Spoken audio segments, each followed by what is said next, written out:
Welcome to the third episode of the Burger Building series. In this episode, we're going to talk about WTF is Blessed Burgers. So basically, the vision of Blessed Burgers is to build an eternal lottery on the Solana blockchain.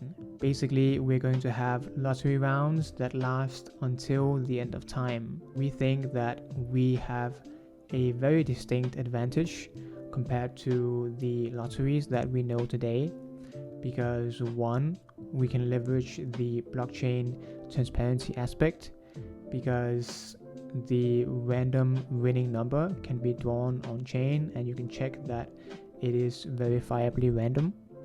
And secondly, we're going to be non-profit, which basically means that all the ticket proceeds are going to go back towards the lottery pool and for the lottery operations. So basically, we as the team are not going to take any profits from the lottery. We also believe that we can improve upon the lottery experience by providing a fun UI UX component.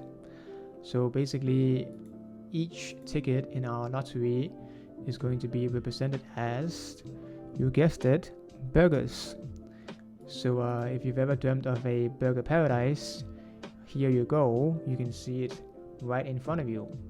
If you want to stay updated on the project, then you can give us a follow on the Twitter account, and stay blessed.